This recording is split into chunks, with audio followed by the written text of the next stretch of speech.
Pak, rencana parpol ke depan akan berlabuh ke parpol mana Pak? Setelah tidak menjadi presiden akan berlabuh ke parpol mana Pak?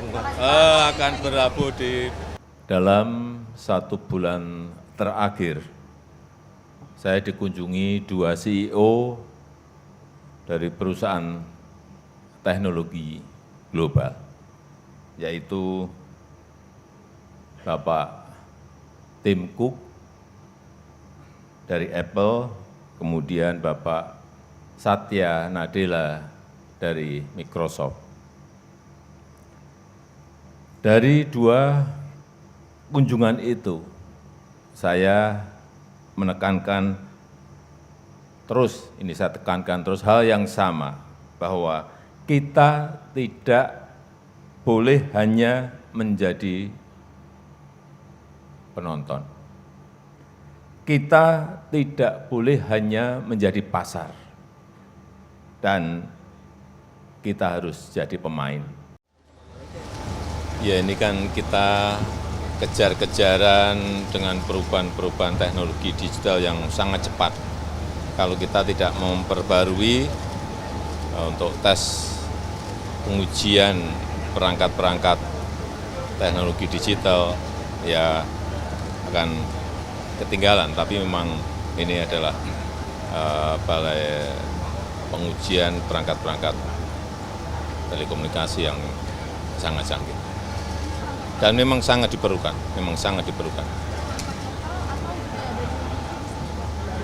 Iya, luar sama lokal, dari luar dan dari lokal, semuanya. Untuk semuanya, untuk mobil yang perangkat-perangkat, mobil listrik yang perangkat-perangkat digitalnya sekarang juga sangat canggih, kemudian HP, kemudian Bluetooth, kemudian access point, kemudian apalagi, dan barang-barang perangkat lainnya. Pak, ada kabar baik juga Pak, pertumbuhan ekonomi kita kan tumbuh 5,11%. Kalau misalnya dari tanggapan Bapak sendiri melihatnya ekonomi kita hanya Ya, ini menumbuhkan sebuah optimisme bahwa negara-negara lain, negara-negara besar, 1, 2, 3 sudah masuk ke jurang resesi, negara lain juga turun growth-nya, tapi kita mampu tumbuh di 5,11%. Ini saya kira patut kita syukuri, karena ini banyak didukung memang oleh konsumsi, tetapi juga didukung juga yang kedua oleh investasi yang terus masuk ke negara kita. Saya kira 2 hal itu yang sangat baik. Rencana penambahan kementerian Pak, menurut Bapak Apa? memang diperlukan rencana penambahan kementerian Pak di kabinet yang akan datang? Kalau kabinet yang akan datang, ditanyakan dong kepada presiden terpilih, tanyakan kepada presiden terpilih, tanyakan pada presiden terpilih. Masukan dari Bapak Pak. Masukan dari Bapak apakah memang diperlukan, dan apakah yang sekarang memang kurang gitu Pak? Oh, enggak tanya ke saya kok, enggak bertanya. Pak Luhut toksik. Ya benar dong, benar. Ya ditanyakan kepada yang menyampaikan, tanyakan ke Pak Luhut. masih karena pertumbuhan ekonomi yang juga bagus seperti ini, tapi kan ada banyak juga bahkan pabrik-pabrik juga banyak yang jadi pabrik.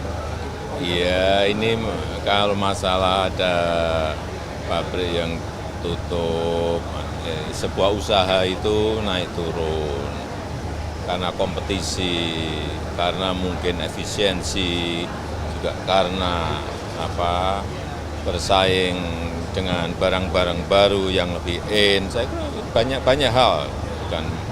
Tapi yang jelas secara makro pertumbuhan ekonomi kita sangat baik, 5,11%. Pak, rencana parpol ke depan akan berlabuh ke parpol mana Pak? Setelah tidak menjadi presiden akan berlabuh ke parpol mana Pak? Akan berlabuh di pelabuhan. Apakah Ada partai tertentu gitu Pak? Tanya lagi, fokus lagi, ini politik lagi.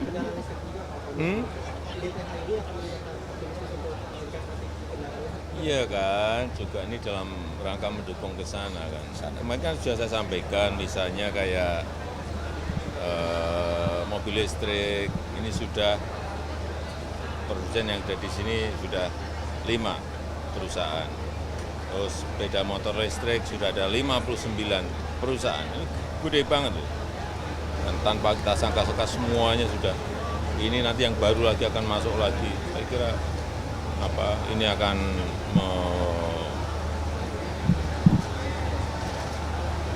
membuat ekosistem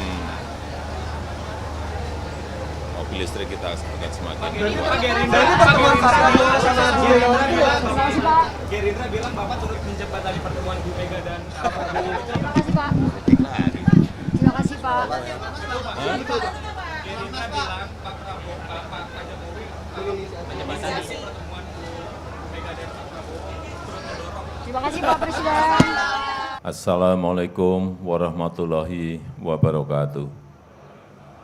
Dalam 1 bulan terakhir, saya dikunjungi 2 CEO dari perusahaan teknologi global, yaitu Bapak Tim Cook dari Apple, kemudian Bapak Satya Nadella dari Microsoft.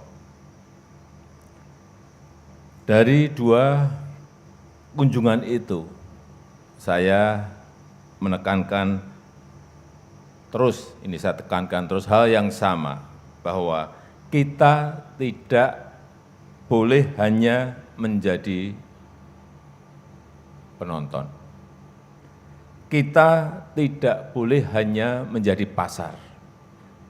Dan kita harus jadi pemain, menjadi produsen.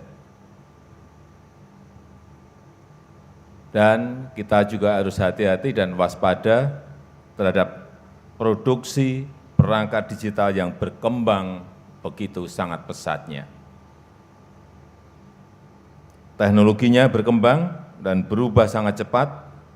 Setiap hari pasti ada perangkat teknologi baru yang merubah cara-cara kita bekerja, yang menawarkan kemudahan-kemudahan, yang menawarkan kecepatan dan yang menawarkan efisiensi.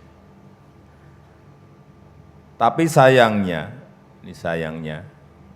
perangkat teknologi dan alat komunikasi yang kita pakai masih didominasi barang-barang impor. Dan nilai defisit perdagangan sektor ini hampir 2,1 miliar US dollar. Lebih dari 30 triliun rupiah. Impor juga masih mendominasi di permohonan uji perangkat. Ini data yang saya peroleh, yang dari RRT itu ada 3.046 perangkat, sedangkan yang dari Indonesia hanya 632 perangkat.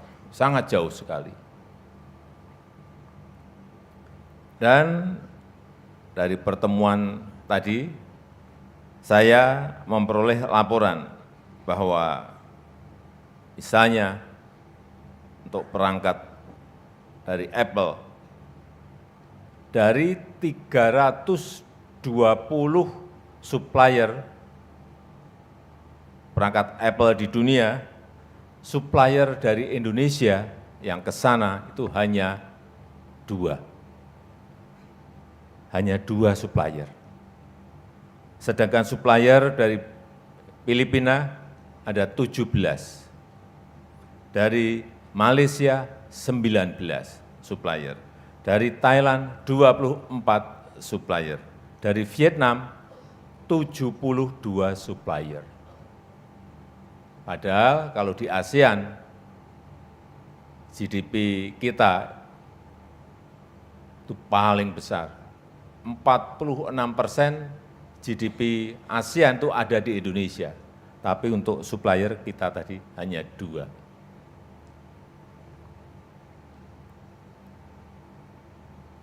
Kenapa kita diem? Kenapa Bapak Ibu diem semuanya? Kaget. Memprihatinkan. Tapi inilah pekerjaan besar yang harus kita kejar.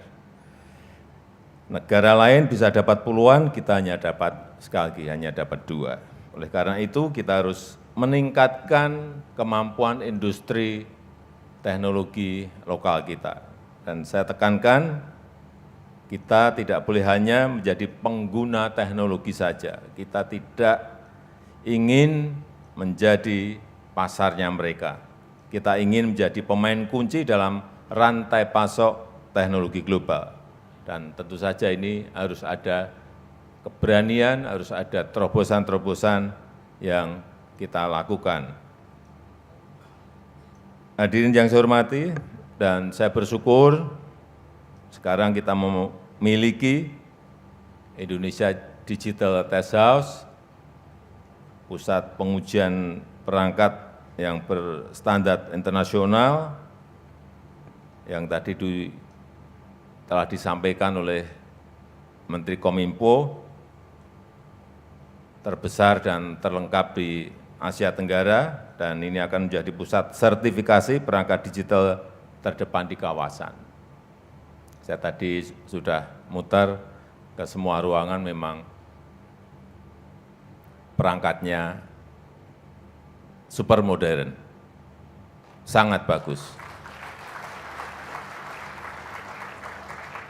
Karena memang untuk membangun ini,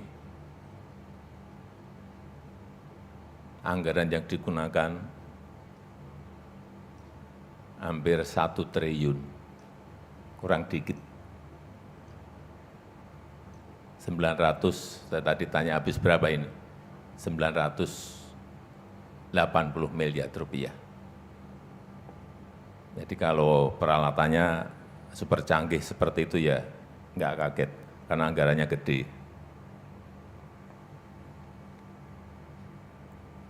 Dan saya tahu pengujian perangkat ini memiliki peran yang sangat krusial. Seluruh perangkat digital diuji di tempat ini. Tadi sudah disampaikan oleh Menteri Kominfo bahwa laptop, HP, Bluetooth, access point, televisi digital, handy-talkie, radar, semuanya diuji di balai ini. Sebelum dipasarkan, diuji di sini. Untuk memastikan standar keamanan, memastikan standar kesehatan, dan standar untuk keselamatan masyarakat pengguna perangkat-perangkat digital ini dapat terpenuhi. Saya mengharapkan IDTH ini tidak hanya menjadi tempat uji sertifikasi, tidak boleh berhenti sekedar pengadaan alat dan teknologi saja, tetapi juga menjadi tempat untuk mendorong inovasi, memperkuat ekosistem teknologi digital lokal dengan kemudahan akses sertifikasi. Oleh karena itu saya minta Kemenkominfo untuk terus mendorong IDTH menjadi pusat R&D, menggandeng perguruan tinggi, menggandeng startup, serta kalangan UMKM, mendorong riset dan paten, mendukung pengembangan pengujian dan sertifikasi produk-produk lokal agar produk perangkat digital dalam negeri mampu bersaing. Inilah yang kita cita-citakan bersama-sama, digitalisasi menjadi basis bagi pengembangan industri dan ekonomi dalam negeri, dengan menempatkan produsen lokal menjadi raja di negeri sendiri. Dan dengan mengucap Bismillahirrahmanirrahim, Indonesia Digital Test House saya resmikan pagi hari ini. Terima kasih. Wassalamualaikum warahmatullahi wabarakatuh.